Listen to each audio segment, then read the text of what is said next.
Exercise 3.2, question number 5, substitution method. Root 2x plus root 3y is equal to 0. Root 3x minus root 8y is equal to 0. Root 2x plus root 3y is equal to 0. Equation number 1. Root 3x minus root 8y is equal to 0. Equation number 2. From equation 2, equation 2 നിന്ന് നമുക്ക് ഇങ്ങനെ എഴുതാം. Root 3x is equal to root 8y എന്ന് പറഞ്ഞാൽ ഈ minus root 8y equal sign ഇപ്പുറത്തോട്ട് right RHSലോട്ട് വന്നപ്പോൾ അത് പ്ലസ് റൂട്ട് 8y ആയി. അങ്ങനെയാണെങ്കിൽ x is equal to root 8y by root 3. ഇപ്പോൾ എക്സിനൊരു വാല്യൂ കിട്ടി. ഇനി സബ്സ്റ്റിറ്റ്യൂട്ട് ദ വാല്യൂ ഓഫ്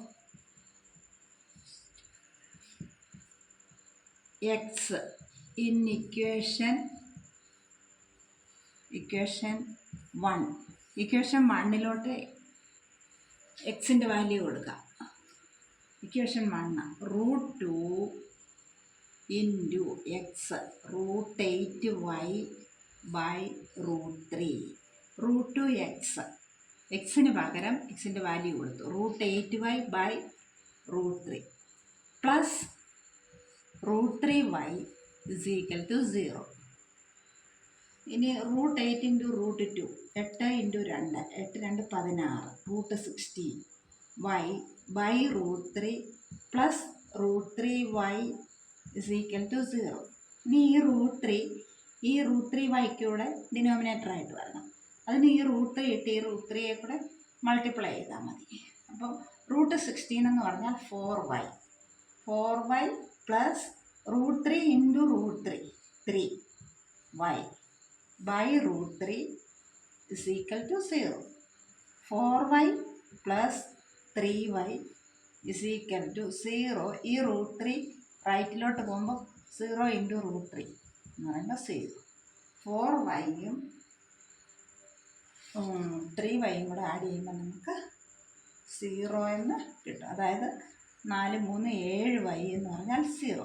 അങ്ങനെയാണെങ്കിൽ y is equal to 0 by 7 is equal to 0. ഒരു നമ്പർ 0 ഒരു നമ്പർ കൊണ്ട് ഡിവൈഡ് ചെയ്താൽ 0 ആൻസർ. അപ്പോൾ y 0 എന്ന് കിട്ടി. ഇനി എന്ത് ചെയ്യണം? ഇനി എക്സിൻ്റെ വാല്യൂ കണ്ടുപിടിക്കണം. ഈ വൈയുടെ വാല്യൂ എടുത്ത് ഏതെങ്കിലും ഒരു ഇക്വേഷനിൽ കൊടുത്താൽ നമുക്ക് എക്സിൻ്റെ വാല്യൂ കിട്ടും. അങ്ങനെയാണെങ്കിൽ ഇതിലോട്ട് കൊടുക്കാം വൈയുടെ വാല്യൂ. ഈ ഇക്വേഷനിലോട്ട് കൊടുക്കാം. ഇതിനെ ഞാൻ ഇക്വേഷൻ 3 എന്ന് വിളിക്കുന്നു. ഈ ഇക്വേഷനിലോട്ട് കൊടുക്കാം. എക്സ് കണ്ടുപിടിക്കാം. X is equal to root 8y by root 3 is equal to root 8 into y കണ്ടുപിടിച്ചിട്ടുണ്ട് 0 by root 3. Root 8 into 0 by root 3 is equal to 0. ഇതിൻ്റെ എക്സും 0 എന്ന് കിട്ടും. സൊല്യൂഷൻ എന്ന് പറഞ്ഞാൽ എക്സും വൈയും നമുക്ക് 0 എന്നായി കിട്ടി. X and y 0.